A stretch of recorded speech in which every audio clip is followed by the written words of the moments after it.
कहानी को पूरा समझने के लिए कहानी के पिछले सभी भागों को ज़रूर देखें। उसका लिंक मैं आपको डिस्क्रिप्शन बॉक्स में दे दूंगी और साथ में कमेंट बॉक्स में पिन भी कर दूंगी, तो आप वहां से भी जाकर देख सकते हैं। इस कहानी का बोनस पार्ट आज शाम 6 बजे देखने के लिए कौन कौन एक्साइटेड है, कमेंट बॉक्स में अपनी राय ज़रूर दीजिएगा। मुझे अपने प्यारे प्यारे ऑडियंस के प्यारे प्यारे कमेंट्स और लाइक्स का इंतज़ार रहेगा। शाम 6 बजे मिलते हैं कहानी के बोनस पार्ट में। दृश्यम ने खाने का निवाला बनाया और उसके होठों की तरफ बढ़ाते हुए बोला, बहुत ज़्यादा बद जैसी हूँ। कोई मेरी बीबी को देखे उसे परेशान करे, ये मैं कैसे ही बर्दाश्त कर सकता हूँ। जान ना ले लूँगा मैं उस साले की। आयत उसकी बात पर उसकी तरफ देखती रह गई, लेकिन तभी उसे आदित्य का ख्याल आया। अगर गलती से भी दृश्यम को आदित्य के बारे में पता चल गया तो पता नहीं वो क्या ही तूफान लेकर आएगा। ये सोचकर उसके चेहरे पर थोड़ी परेशानी झलकने लगी थी। दृश्यम जल्दी से बोला, क्या हुआ, कहाँ खो गई तुम, खाना खाओ ना जान। उसकी बात पर आयत होश में आई और फिर उसने अपने होठों को हल्का सा खोला तो दृश्यम ने उसे तुरंत वो निवाला खिला दिया। अब दृश्यम उसे भी खाना खिला रहा था और खुद भी खा रहा था, क्योंकि आयत के हाथों पर तो मेहंदी लगी हुई थी, वो उसे खिला ही नहीं सकती थी। उसे खाना खिलाते हुए ही दृश्यम की नज़र उसके हाथों पर गई और वहाँ पर अपना नाम देखकर उसके होठों की मुस्कुराहट और भी लंबी हो गई थी। वो मेहंदी वाली अब अपनी जगह से उठी और बोली, ठीक है दीदी, आपके हाथों पैरों की मेहंदी हो गई है, अब हम चलते हैं। आयत ने अपना चेहरा हाँ में हिलाया और वो लड़कियां वहाँ से चली गई। आयत उनके जाने के बाद दृश्यम की तरफ देखते हुए बोली, बस एक दिन और, उसके बाद हम दोनों पूरे रीति रिवाज से भी एक दूसरे के पति पत्नी बन जाएंगे। दृश्यम ने उसके गाल पर अपना हाथ रखते हुए कहा, ये रीति रिवाज भी मैं बस तुम्हारे लिए ही पूरे कर रहा हूँ, वरना मुझे तो कभी इन चीज़ों से फर्क पड़ता ही नहीं था। आई होप अब तुम्हें हमारी शादी कहीं से भी अधूरी ना लगे। आयत मुस्कुराते हुए बोली, अब तो कुछ भी अधूरा नहीं है मिस्टर मल्होत्रा, ना ही ये शादी और ना ही मैं। आपने मेरी ज़िंदगी में आकर मुझे भी पूरा कर दिया है। दृश्यम ने अब उसके माथे को बड़े ही प्यार से चूम लिया।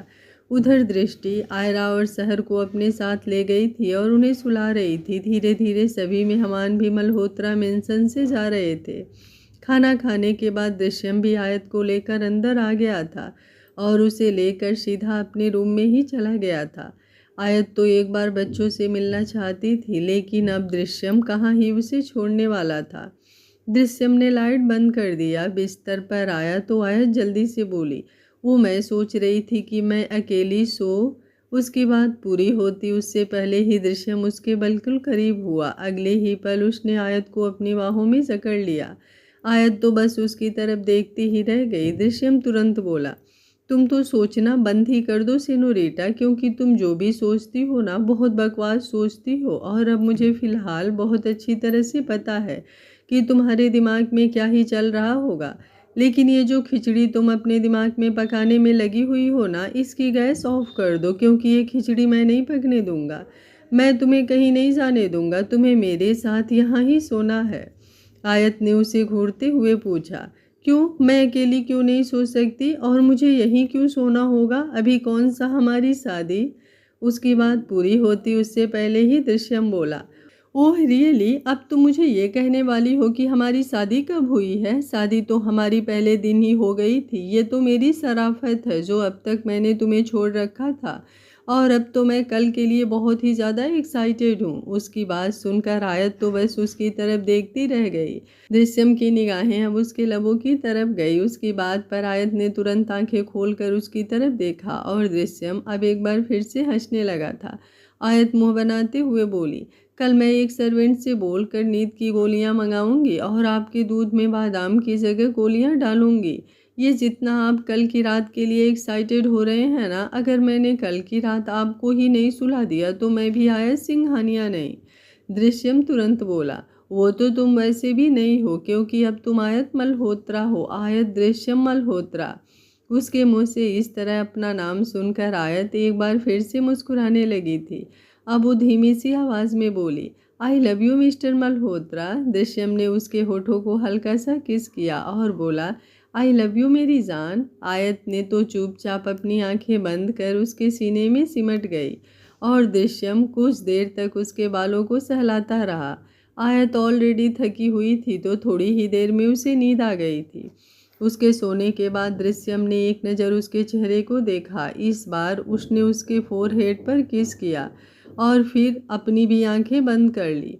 दोनों सुकून से गहरी नींद में सोए हुए थे और अब सुबह का वक्त। घर में कुछ मेहमान आए हुए थे जो दृष्टि और नील के खास करीबी लोग थे। हल्दी की तैयारियां हो चुकी थी। अभी कुछ ही देर में आयत और दृश्यम की हल्दी की रस्म होने वाली थी और उसके बाद शाम के वक्त शादी होने वाली थी। दृष्टि की नज़रें बार बार ऊपर की तरफ जा रही थी जहां उसे आयत और दृश्यम के आने का इंतज़ार था। बच्चे ऑलरेडी नीचे आ चुके थे। सहर और आयरा दोनों ने ही येलो कलर के पिंपलस सूट पहने हुए थे और तभी दृष्टि का इंतज़ार खत्म हुआ। उसकी नज़र दृश्यम और आयत पर गई जो दोनों एक दूसरे का हाथ थामकर सीढ़ियाँ उतरते हुए नीचे आ रहे थे। दृश्यम ने येलो कलर का कुर्ता पहना हुआ था और आयत ने येलो कलर का लहंगा पहना हुआ था और साथ में फ्लोरल ज्वेलरी जिसमें वो बहुत ज़्यादा खूबसूरत लग रही थी। ऐसा लग रहा था जैसे उसे हल्दी लगाने की ज़रूरत ही नहीं है। उसका चेहरा तो पहले ही ग्लो से चमक रहा था। उन दोनों को देखकर वहाँ पर बैठी हुई औरतें भी मुस्कुराने लगी थी। आयत और दृश्यम दोनों दृष्टि के सामने आकर खड़े हुए और आयत ने दृष्टि के पैर छूने चाहे। वैसे तो दृष्टि ने उसे मना किया हुआ था लेकिन फिलहाल वहाँ पर बहुत सी औरतें थी तो आयत नहीं चाहती थी कोई भी उसे या दृष्टि को लेकर फालतू कोई कमेंट करे। लेकिन तभी दृष्टि ने उसे रोका और बोली, सास नहीं हूँ मैं तुम्हारी जो तुम्हें मेरे पैर छूने पड़े। तुम्हारी माँ हूँ और बिना तुम्हारे मांगे भी हमारा प्यार और आशीर्वाद हमेशा तुम्हारे साथ होगा। उसकी बात पर आयत मुस्कुरा रही थी लेकिन फिर कुछ सोचते हुए उसकी आंखों में नमी आ गई थी। उसकी आंखों के सामने रेखा जी का चेहरा घूम गया था जो कहने को उसकी माँ थी लेकिन माँ शब्द का मतलब क्या होता है वो भी उन्हें नहीं पता था।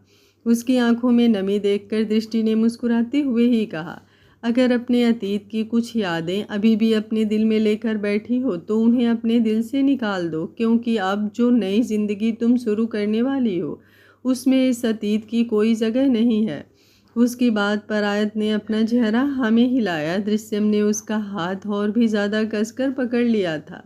दृश्यम और आयत दोनों उर्ली में बैठे थे और इस वक्त उन दोनों की हल्दी की रस्म चल रही थी। दृष्टि ने अपने दोनों हाथों में काफ़ी सारी हल्दी ली और आयत के चेहरे पर लगाने लगी। आयत मुस्कुराते हुए दृष्टि की तरफ देख रही थी। दृष्टि को दृश्यम की शादी का कितना ज़्यादा शौक है ये उसकी आंखें ही बता रही थी। और अब दृष्टि ने दृश्यम को हल्दी लगानी शुरू की। तभी आयरा और सहर भी भागती हुई वहाँ पर आई और बोली, हम लोगों को भी होली खेलनी है। दृष्टि हंसी और बोली, बेटा ये होली नहीं है ये हल्दी है और अगर तुम्हें भी दृश्यम और आयत को हल्दी लगानी है तो तुम दोनों लगा सकती हो। उसकी बात पर आयरा और सहर दोनों ने एक दूसरे की तरफ देखा और तुरंत अपने हाथों में हल्दी लेकर उन दोनों की तरफ बढ़ गई। आयरा आयत को हल्दी लगा रही थी और सहर दृश्यम को। वो मुस्कुराते हुए बोली, मुझे बहुत अच्छी तरह से पता है जिसकी शादी होने वाली होती है उसे ये हल्दी क्यों लगाई जाती है, ताकि वो बहुत सुंदर दिखे, सबसे ज़्यादा सुंदर। लेकिन आपको तो इस हल्दी की ज़रूरत ही नहीं है, आप तो वैसे भी बहुत हैंडसम हो डैड।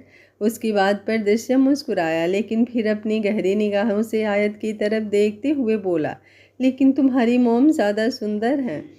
सहर हंसते हुए बोली, ये गलतफहमी है उनको, आपके सामने तो वो कुछ भी नहीं। उसकी बातें आयत को बहुत अच्छी तरह से सुनाई दे रही थी और अब वो घूर घूर कर सहर को देख रही थी। सहर अब उसके पास आकर उसे हल्दी लगाते हुए बोली, आप भी कम सुंदर नहीं हो मॉम, लेकिन मैं उनकी प्रिंसेस हूँ तो मुझे तो सबसे ज़्यादा हैंडसम वही लगते हैं ना। जब मैं बड़ी हो जाऊँगी तो मेरे लिए भी बिल्कुल उनके जैसा ही प्रिंस चार्मिंग आएगा।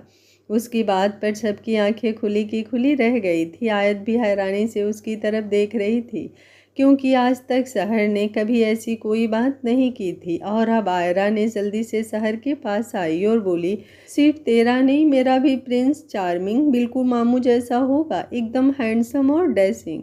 उन दोनों की बातों पर सब लोग बस उन दोनों की तरफ देखते ही रह गए। दृश्यम भी उन दोनों की बातों पर मुस्कुरा रहा था और अब अपनी आंखों में नमी लिए आयत ने दृश्यम की तरफ देखा। किसी भी बाप के लिए ये कॉम्प्लीमेंट सबसे बड़ा होता है कि उसकी बच्ची चाहती है कि उसका लाइफ पार्टनर बिल्कुल उसके बाप की तरह हो। उसने भी अब आयत की तरफ अपनी नज़रें घुमाई। आयत मुस्कुराकर धीमी सी आवाज़ में बोली, I love you mister Malhotra. Drishyam ने भी मुस्कुराते हुए कहा, लव यू मिसेस मल्होत्रा। तभी म्यूजिक की आवाज़ थोड़ी ऊंची हो गई और दोनों ने वापस से आयरा और शहर की तरफ देखा तो अब वो दोनों एक दूसरे को हल्दी लगाते हुए डांस कर रही थी। उन दोनों ने अब वापस दृश्यम और आयत के पास आते हुए उन्हें भी डांस करने के लिए खींचा और अब उनके साथ साथ दृश्यम और आयत भी डांस कर रहे थे। कुछ ही पलों में बाकी के मेहमान भी उनके साथ डांस करने लगे थे। दृष्टि मुस्कुराते हुए ये सब देख रही थी। नील ने उसके कंधे पर अपनी बाजू रखते हुए कहा, पता नहीं क्यों सब लोगों को नाचते हुए देख मेरा तुम्हें भी डांस करते हुए देखने का मन है। दृष्टि तुरंत बोली, तो उसमें क्या है, मैं अभी आपको डांस करके दिखा देती हूँ। ये बोलकर वो आगे बढ़ने लगी। नील ने तुरंत उसका हाथ पकड़कर उसे रोक लिया। दृष्टि ने हैरानी से उसकी तरफ देखा तो नील गहरी मुस्कुराहट के साथ बोला, डांस तो फिर भी कभी हो जाएगा जान, लेकिन मुझे हमारी हल्दी की सेलिब्रेशन याद आ रही है, तो क्यों ना हम एक बार फिर से हल्दी सेलिब्रेट करें। उसकी बातों पर दृष्टि उसकी तरफ देखती रह गई। अब उसने उसकी चेस्ट पर हाथ रखते हुए हल्का सा धक्का दिया और बोली, कुछ तो शर्म कीजिए नील, आज आपके बेटे की शादी है और आप खुद इन हरकतों में लगे हुए हैं। अब आप बूढ़े हो गए हैं, इसलिए अपनी ख्वाहिशों पर थोड़ा सा कंट्रोल कीजिए।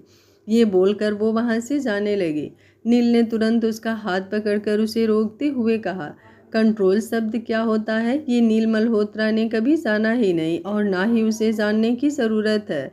उसकी बात सुनकर दृष्टि तो उसकी तरफ देखते ही रह गई और नील चेहरे पर गहरी मुस्कुराहट लिए वहाँ से साइड हट गया। वहीं दूसरी तरफ दृश्यम और आयत दोनों एक दूसरे की तरफ देख रहे थे। आयत अब पूरी तरह हल्दी से भरी हुई थी। उसकी गर्दन, उसकी कमर, उसकी पीठ, हर एक जगह पर हल्दी लगी हुई थी और उसे यूं हल्दी से भरा हुआ देखकर दृश्यम के दिमाग में बहुत कुछ चल रहा था।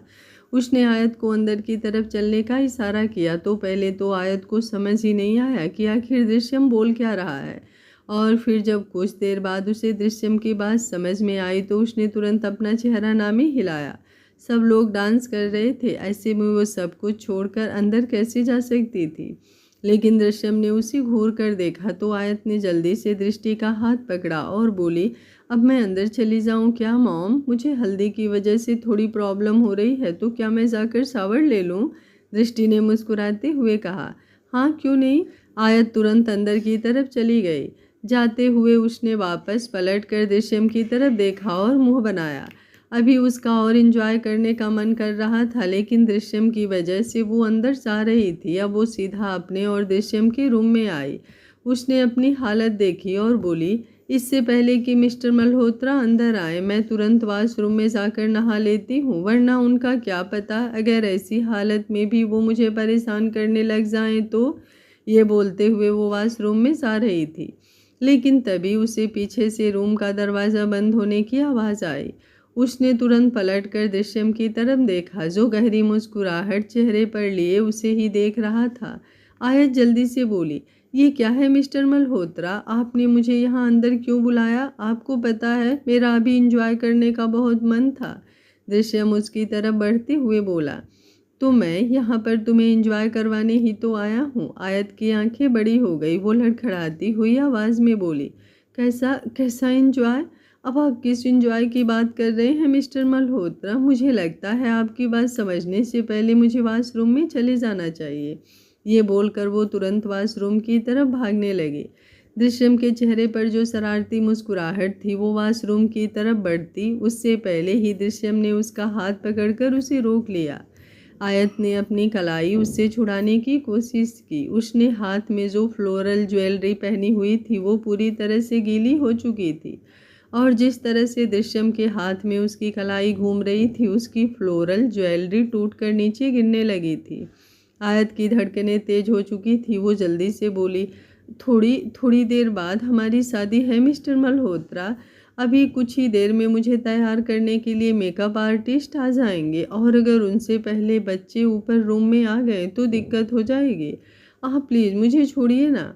उसने आयत के चेहरे के नीचे अपनी 2 उंगलियां रखते हुए उसके चेहरे को हल्का सा ऊपर उठाया और बोला, तुम्हें क्या लगता है कि हम दोनों की हल्दी मैं ऐसी रूखी सूखी जाने दूंगा? बिल्कुल भी नहीं सेनोरिटा, ये हल्दी तो मैं तुम्हारे साथ अच्छे से सेलिब्रेट करूंगा। आयत अब पूरी तरह से खामोश हो गई थी। उसकी निगाहें ऑलरेडी झुक चुकी थी और अब दृश्यम ने उसे अपनी गोद में उठाया और उसे लेकर वॉशरूम की तरफ बढ़ गया। आयत ने अपनी बाहों को उसके कंधे पर लपेट दिया था। दृश्यम उसे लेकर वॉशरूम में आया और शावर एरिया में खड़ा हो गया, लेकिन अभी उसने शावर ऑन नहीं किया था।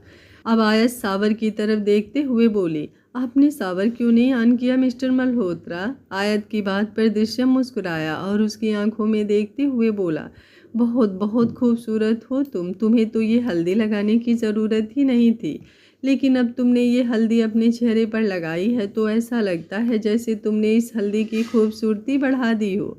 आयत ने शर्माते हुए अपनी नज़रें झुका ली। दृश्यम ने उसके गाल से अपना गाल रगड़ते हुए कहा, I love you Mrs Malhotra. Aayat भी बड़े प्यार से बोली, I love you too Mister Malhotra.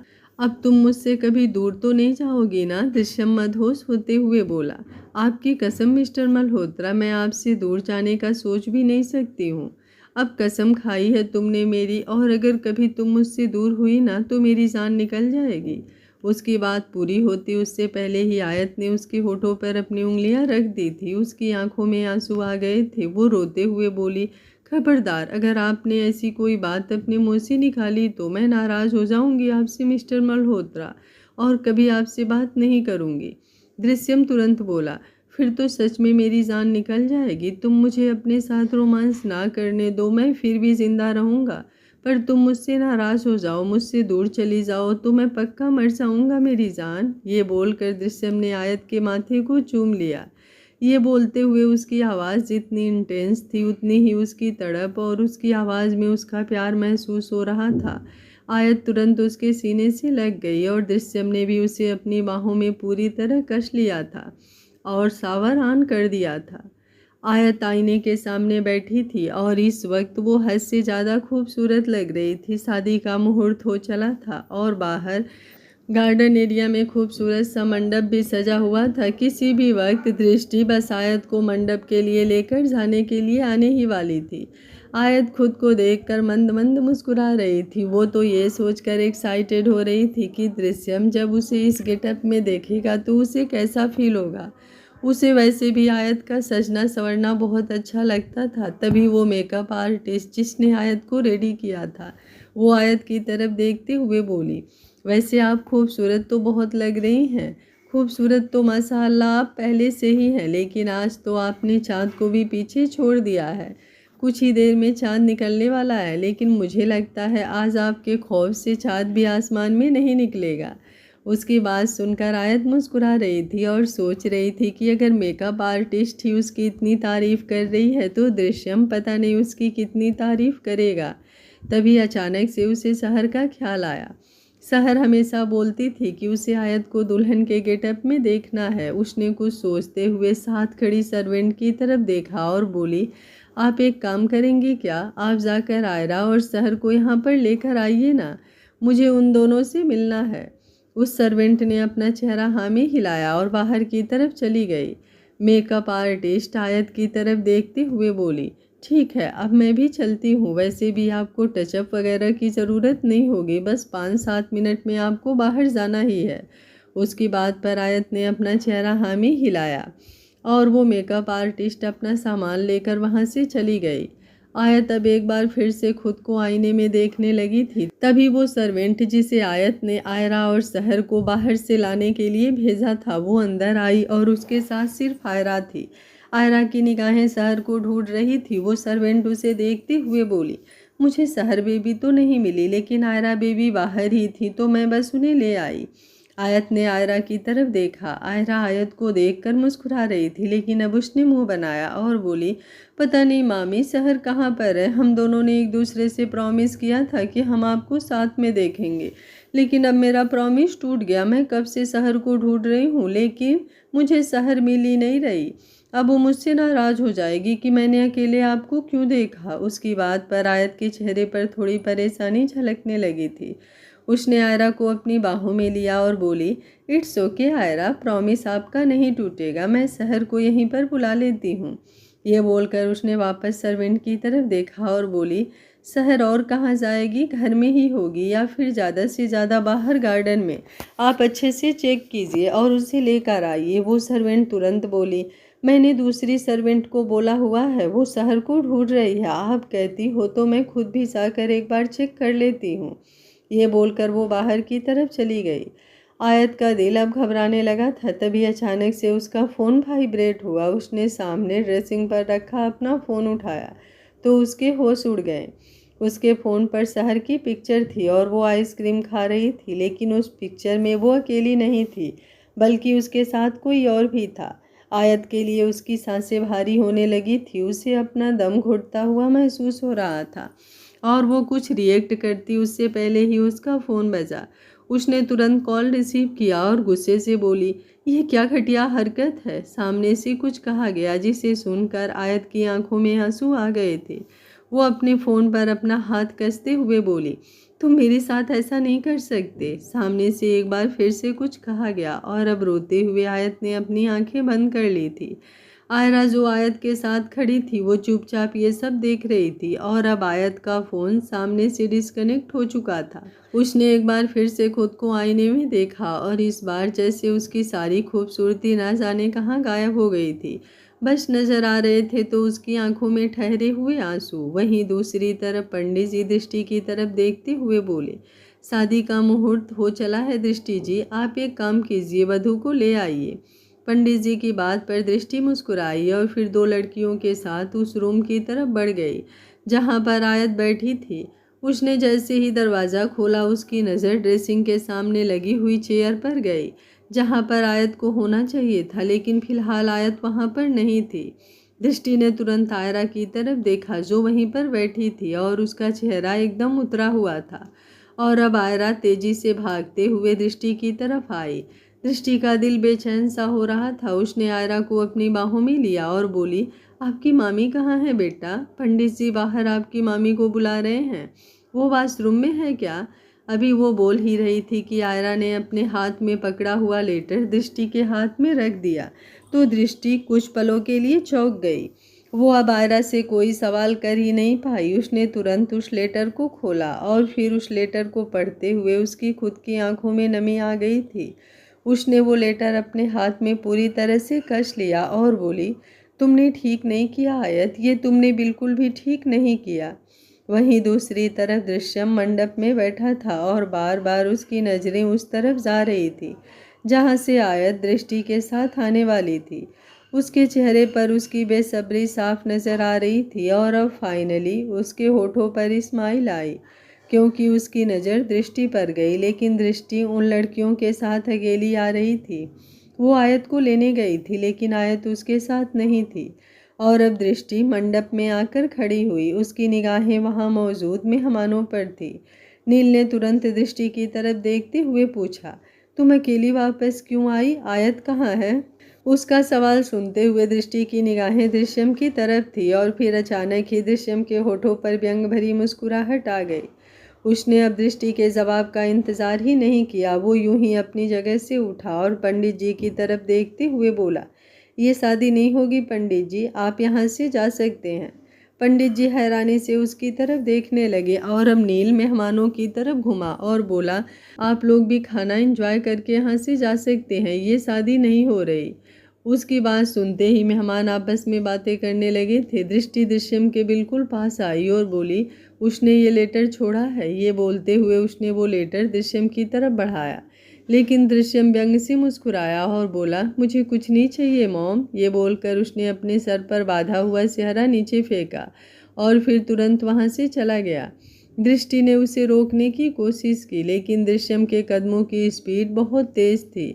वहीं दूसरी तरफ आयत की गाड़ी सिंघानिया मेंशन के पार्किंग एरिया में आकर रुकी और वो तुरंत गाड़ी से निकलकर तेज कदमों से आगे की तरफ आई। आगे आते ही उसकी नज़र सामने गार्डन एरिया की तरफ गई जहाँ पर मंडप लगा हुआ था।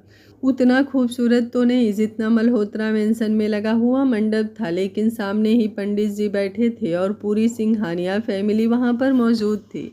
आगे की तरफ खड़ा हुआ अतुल्य चेहरे पर तिरछी मुस्कुराहट लिए अब आयत की तरफ आया। उसे देखते ही आयत का चेहरा गुस्से से कांपने लगा था। अतुल्य हंसा और बोला, वैसे तो मेरे बुलाने से तुम अब मेरे पास आती नहीं हो आयत, लेकिन देखो ना जो प्यार मैंने तुम्हें दिया, हमारी बच्ची, हमारी खूबसूरत सी। अभी वो बोल ही रहा था कि आयत ने एक जोरदार थप्पड़ उसके गाल पर जड़ दिया। अगले ही पल अतुल्य ने गुस्से से अपने जबड़े कस लिए थे। आयत चिल्लाकर बोली, शर्म आती है तुम्हें? नहीं, तुम जैसे इंसानों को शर्म कहाँ आती है? तुम जैसे इंसानों को तो बस दगाबाजी करने आती है। तुम जैसे इंसानों को तो बस बदतमीजी बेवफाई करनी आती है। तुम लोग सिर्फ धोखा देना जानते हो, इसके अलावा और कोई चीज़ तुम्हें कैसे ही आ सकती है? अतुल्य ने अपना हाथ अपने गाल पर रखा हुआ था। वो गुस्से से बोला, तुम्हारी इतनी हिम्मत कि तुमने मुझ पर हाथ उठाया? आयत भी चिल्लाकर बोली, शुक्र मनाओ, अभी तक मैंने सिर्फ हाथ उठाया है तुम पर। मेरा मन तो कर रहा है कि मैं तुम्हारी जान ले लूं। अतुल्य और भी ज़्यादा गुस्से से बोला, मुझसे बदतमीजी कर रही हो तुम? मुझसे? अतुल्य रायचंद्र से? लगता है भूल गई हो कि मैं कौन हूँ। आयत भी गुस्से से भड़कते हुए बोली, बिल्कुल भी नहीं, बहुत अच्छी तरह से याद है मुझे कि कौन हो तुम। एक नंबर के धोखेबाज इंसान हो तुम, एक नंबर के कायर इंसान हो तुम। जो इंसान अपने ही बच्चे को नहीं अपना पाया, जिस इंसान ने अपने ही बच्चे को मारने की बात कही, उस इंसान को मैं इंसान कहूँ भी तो लानत है मुझ पर। और तुम कहते हो कि मैं तुम्हें पहचानती नहीं। अरे जितना मैं तुम्हें पहचानती हूँ ना अतुल्य रायचंद्र, उतना तो तुम्हें कोई भी नहीं पहचानता होगा। पर मुझे अब ना ही तुम्हारी जान पहचान में कोई इंटरेस्ट है और ना ही तुम में। चुपचाप मेरी बच्ची दो और मुझे जाने दो यहाँ से। आज मेरी शादी है मिस्टर दृश्यम मल्होत्रा से, और खबरदार अगर तुमने अब मेरी ज़िंदगी में जहर घोलने की कोशिश की तो।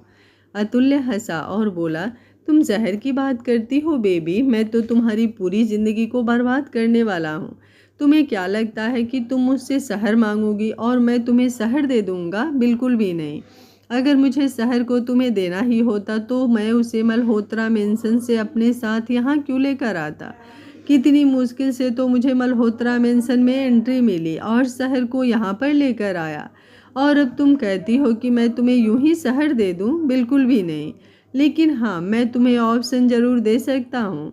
आयत गुस्से से उसकी तरफ देख रही थी। अतुल्य तिरछा मुस्कुराया और बोला, तुम भूल रही हो कि बेशक से मैंने उस वक्त शहर को ना अपनाया हो, मैंने तुमसे ब्रेकअप कर लिया हो, लेकिन सच तो यही है ना कि मैं शहर का बायोलॉजिकल फादर हूँ और मेरा भी शहर पर उतना ही हक बनता है जितना तुम्हारा। तो शहर तो अब तुम मुझसे नहीं ले सकती, लेकिन मैं तुम्हें ऑप्शन दे रहा हूँ, या तो चुपचाप मुझसे शादी करो और मेरे साथ रहो, और अगर नहीं तो ठीक है, जाओ कोर्ट में जाकर मुझ पर केस करो, और फिर मैं जो कोर्ट को प्रूफ दूंगा उसके बाद शहर की कस्टडी तुम्हें मिलना तो दूर की बात, तुम तो शहर को देख तक नहीं पाओगी। उसकी बात पर आयत की आंखें बड़ी हो गई थी। वो लड़खड़ाती हुई आवाज़ में बोली, कैसे कैसे प्रूफ की बात कर रहे हो तुम? अतुल्य एटीट्यूड से बोला, यही कि एक बदचलन माँ हो तुम। जैसे ही उसने कहा, आयत का हाथ एक बार फिर से उस पर उठने लगा, लेकिन इस बार अतुल्य ने उसका हाथ हवा में ही रोक लिया था। आयत गुस्से से गहरी सांसें ले रही थी और अतुल्य ने अब उसकी कलाई को एकदम से मरोड़ा, और फिर अगले ही पल आयत की आह निकल गई। उसने आयत को घुमाते हुए सिंघानिया फैमिली के सामने कर दिया था, और आयत अब अपनी फैमिली को देख रही थी। कितने दिनों बाद उसने बाकी सबको देखा था। आदित्य को तो वो एक बार मिल भी चुकी थी, लेकिन अब बाकी सबको देखकर उसे कोई खुशी नहीं हो रही थी, बल्कि उसकी आंखों में आंसू थे, क्योंकि ये वो लोग थे जिनसे वो कभी मिलना ही नहीं चाहती थी। अतुल्य ने उसकी कलाई को मरोड़ते हुए कहा, मैंने तुम्हें जरा सी छूट क्या दी? तुम तो हवा में उड़ने लगी। लगता है उस दृश्यम मल्होत्रा का बहुत असर हो रहा है तुम पर। वो भी बिजनेस में अपने आप को किंग समझता है और उसे लगता है कि वो कुछ भी कर सकता है, लेकिन अतुल्य रायचंद्र के सामने उसकी एक नहीं चलती, और तुम्हारी भी मेरे सामने एक नहीं चलने वाली। बहुत शौक है ना तुम्हें एटीट्यूड दिखाने का, जुबान चलाने का, बदतमीजी करने का। तो अब मैं तुम्हें बताता हूँ कि अतुल्य रायचंद्र क्या है। ये बोलते हुए उसने जोर से आयत को धक्का दिया तो आयत सीधा ज़मीन पर जाकर गिरी। एक बार फिर से उसकी आह निकल गई थी। अतुल्य उसकी तरफ बढ़ते हुए बोला, शादी तो आज तुम्हारी मुझसे होकर ही रहेगी, फिर बेशक से तुम्हें मेरा दिया हुआ ऑप्शन सेलेक्ट करो या ना करो, और मैं भी देखता हूँ कि तुम्हें मुझसे कौन बचाता है। तुम्हारी ये फैमिली तो वैसे भी तुम्हारा साथ नहीं देने वाली, इनके लिए तो बेशक से तुम मर जाओ फिर भी फर्क नहीं पड़ने वाला, और इन लोगों के अलावा जो तुम्हारी हेल्प करने के लिए कोई आएगा भी नहीं, क्योंकि तुम्हारा दृश्यम मल्होत्रा तो फिलहाल बेचारा अपने टूटे हुए दिल को संभाल रहा होगा, क्योंकि तुमने भी तो उसे धोखा दिया है ना, भरे मंडप में उसे अकेला छोड़कर। बेचारे की कितनी बदनामी हो रही होगी। कहाँ एक वक्त पर वो मुंबई का मोस्ट वांटेड बैचलर जिसके लिए लड़कियां लाइन लगाकर खड़ी रहती थी, और कहाँ एक लड़की ने उसे रिजेक्ट करके चली गई। कहाँ एक वक्त पर वो मुंबई का मोस्ट वांटेड बैचलर जिसके लिए लड़कियां लाइन लगाकर खड़ी रहती थी, और कहाँ एक लड़की उसे रिजेक्ट करके चली गई। उसकी बातें सुनते हुए आयत को बस दृश्यम का ख्याल आ रहा था। अब उसने शहर की पिक्चर्स अतुल्य के साथ देखी तो उसका दिल इतना ज़्यादा घबरा गया था कि वो दृश्यम के बारे में तो सोच ही नहीं पाई। हालांकि उसने उसके लिए लेटर तो छोड़ दिया था, लेकिन उसने ये नहीं सोचा कि इस वक्त उस पर क्या ही बीत रही होगी। उसे दृश्यम के लिए बहुत बुरा लग रहा था। अतुल्य अब आयत के ऊपर झुका और उसके सर पर अपना हाथ रखकर उसके बालों को कसकर मुट्ठी में जकड़ते हुए बोला, कहा था मैंने तुमसे कि चुपचाप मेरी बात मान लो, लेकिन नहीं, तुमने मेरी बात नहीं मानी ना। अब देखो मैं क्या हाल करूँगा तुम्हारी। ये बोलते हुए वो उसे घसीट कर मंडप की तरफ लेकर जा रहा था। आयत खुद को छुड़ाने की कोशिश कर रही थी। वो इतनी जल्दी हार मानने वालों में से नहीं थी, लेकिन जिस तरह से अतुल्य ने उसे बालों से कसकर पकड़ा हुआ था, वो चाहकर भी खुद को छुड़ा नहीं पा रही थी। वो चिल्ला रही थी, चीख रही थी, लेकिन सिंघानिया फैमिली पर उसके चीखने चिल्लाने का कोई असर नहीं हो रहा था, और अब अतुल्य ने मंडप में लाकर उसे एक झटके से छोड़ा।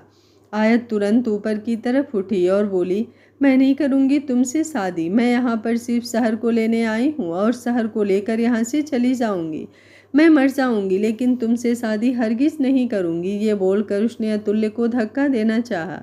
अतुल्य ने उसकी कलाई को कसकर पकड़ा और बोला, मैं भी देखता हूँ तुम मुझसे शादी कैसे नहीं करती। ये बोलकर वो उसे नीचे की तरफ गिराते हुए खुद भी मंडप में बैठा और फिर पंडित जी की तरफ देखते हुए बोला, पंडित जी शादी की रस्में शुरू कीजिए, और खबरदार अगर आपने यहाँ जो कुछ भी हो रहा है उसके बारे में बाहर किसी को बताया तो, वरना शादी में दक्षिणा तो आपको बहुत बार मिली होगी, जो मैं आपको दूंगा वो आपने कभी सोचा भी नहीं होगा। उसकी धमकी सुनकर पंडित जी भी डर गए थे और जल्दी से मंत्र पढ़ने लगे थे। रेखा जी के होठों पर तिरछी मुस्कुराहट थी। आयत को यूं देखकर उन्हें कितना सुकून मिल रहा था वो बता नहीं सकती थी, और राजीव भी आयत की तरफ ही देख रहे थे। आयत उनका अपना खून थी, लेकिन उसे तकलीफ में देखकर उन्हें जरा सा भी फर्क नहीं पड़ रहा था, जबकि आरती जो आदित्य की बीबी थी और एक तरह से आयत की भाभी थी, उसे बुरा लग रहा था, लेकिन वो चाहकर भी कुछ नहीं कर सकती थी। पर तभी उसने उम्मीद भरी नज़रों से आदित्य की तरफ देखा। अगले ही पल आदित्य गुस्से से दांत पीसते हुए बोला, खबरदार अगर तुमने ड्रामा करने की कोशिश की, वरना जो हालत इसकी हो रही है वो तुम्हारी करने में मैं वक्त नहीं लगाऊंगा। ऐसी टांगें तोड़ूंगा तुम्हारी कि तुम याद रखोगी। उसकी बात पर अब आरती ने अपनी नज़रें झुका ली थी। पंडित जी ने मंत्र ऑलरेडी पढ़ने शुरू कर दिए थे, और अब उन्होंने आयत और अतुल्य की तरफ देखते हुए कहा, अब आप लोग फेरों के लिए खड़े हो जाइए। पंडित जी ने जैसे ही अतुल्य और आयत को फेरों के लिए खड़े होने को कहा, तो अतुल्य ने आयत को खींचते हुए ऊपर की तरफ उठाया। आयत अभी भी उससे अपना हाथ छुड़ाने की कोशिश कर रही थी। वो गुस्से से कांपते हुए बोली, ये तुम मेरे साथ ठीक नहीं कर रहे हो अतुल्य, इसके लिए तुम बहुत पछताओगे। अतुल्य एटीट्यूड से बोला, तुम्हें मुझे जितनी धमकियां देनी है तुम बेशक से देती रहो, क्योंकि फ़िलहाल तुम्हारे पास इन धमकियों के अलावा देने के लिए और कुछ है भी नहीं। पर वैसे भी तुम्हारे पास कहाँ ही कुछ है, सिर्फ तुम्हारी रियल मॉम की कुछ प्रॉपर्टी जिससे तुम अपना गुजारा कर रही हो, और इसके अलावा सिर्फ तुम्हारी बेटी। लेकिन सोचो, अगर मैंने तुम्हारे इस ड्रामा से परेशान आकर तुम्हारी बेटी के साथ कुछ कर दिया तो सोचो, जिसे बचाने के लिए तुम यहाँ पर आई हो। तुम्हारी ये सारी नौटंकी उसकी जान पर। उसकी बात पूरी होती उससे पहले ही आयत ने अपना हाथ ऊपर की तरफ उठाया और अतुल्य के चेहरे पर थप्पड़ जड़ने लगी, लेकिन इस बार भी अतुल्य ने उसका हाथ कसकर पकड़ लिया था। वो दांत पीसते हुए बोला, ऑलरेडी एक बार ये गलती कर चुकी हो तुम, ये तो शुक्र मनाओ कि उसकी सज़ा नहीं दी मैंने तुम्हें, वरना अब तक तो सच में मैं उस शहर को मार चुका होता। लेकिन जब मैं उसके पैदा होने से पहले ही तुम्हें उसे मारने के लिए कह सकता हूँ, तो अब तो उसके मरने से मुझे कहाँ ही कोई फ़र्क पड़ेगा। लेकिन फिर भी मैं तुम्हें चांस दे रहा हूँ उसकी ज़िंदगी बचाने का। चुपचाप ये शादी करो बिना किसी ड्रामा के, वरना उसकी लाश देखने के लिए तैयार हो जाओ। आयत जोरों से चिल्लाई, अतुल्य।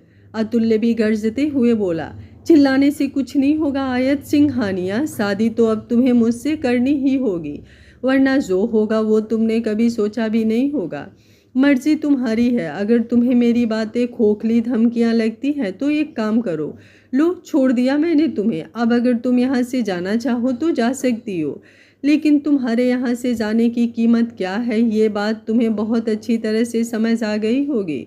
उसकी बात ने आयत से जैसे उसकी सांसें छीन ली थी। उसकी आंखों से आंसू बेइंतहा बह रहे थे। अब तक वो अतुल्य से अपना हाथ छुड़ाने की कोशिश कर रही थी, उसके साथ लड़ रही थी, लेकिन अब वो अपनी सारी हिम्मत हार गई थी। भला शहर को दांव पर लगाकर वो कैसे ही अतुल्य से लड़ सकती थी। उसे पूरी तरह से हारते हुए देख अतुल्य के चेहरे पर डेविल स्माइल थी।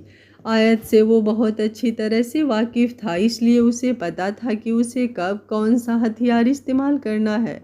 वो बहुत पहले ही शहर को अपना हथियार बनाकर आयत को अपने पास बुला सकता था, लेकिन उसने 2 दिन इंतज़ार किया, क्योंकि उसे आयत को अपने पास तभी बुलाना था जब आयत और दृश्यम की शादी का मंडप सजा हो।